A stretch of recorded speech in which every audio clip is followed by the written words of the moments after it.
Hi there. I'm Dr. Emily Roberts of Personal Finance for PhDs. The following clip is from an Ask Me Anything we did with Sam Hogan on August 24th, 2023.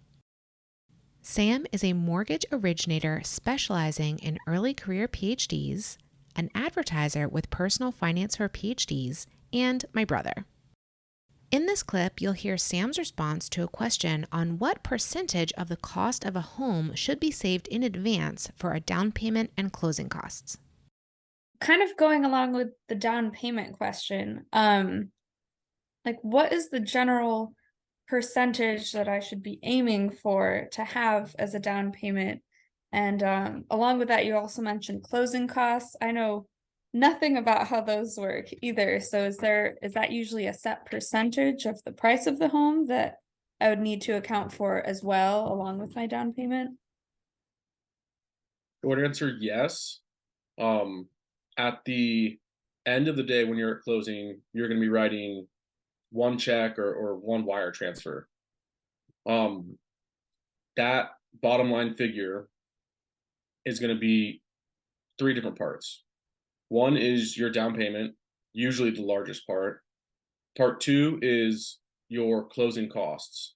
New York has higher property taxes than some other states.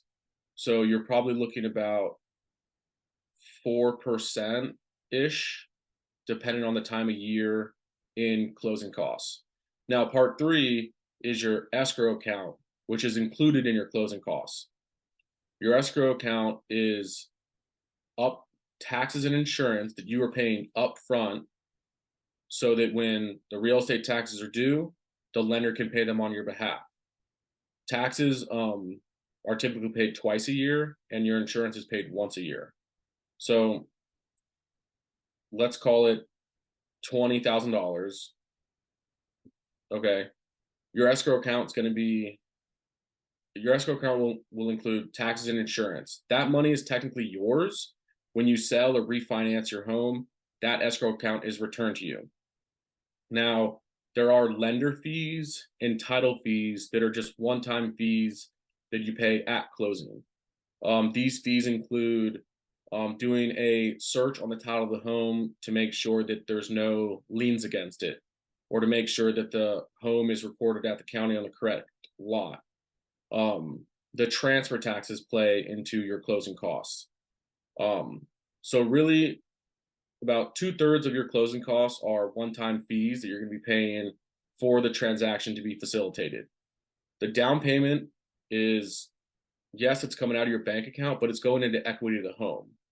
So I don't want to really say you're spending that money, you're just moving it into equity. And it's the same thing with your escrow account. You're basically putting a deposit down with the lender to pay your taxes and insurance on your behalf. The clients that I work with, mainly PhDs, I would say they're putting down 5% to 10% or more for a home purchase. We do have clients that are able to put down 3% and see success, but that definitely comes in certain areas of the country. Um, Georgia, Chicago, the Carolinas, you can still make the tight income work with 3% down, but it has to be, it has to be the right place. But when you estimated 4% for closing costs in New York, were you speaking only about what was going into the escrow account, or was that inclusive of the one-time fees? That's inclusive of the one-time fees. Okay. Yeah, great. Tara, did you have any follow-ups? No, that's great. Thank you. That was really helpful. Thanks for watching this clip from our recent AMA.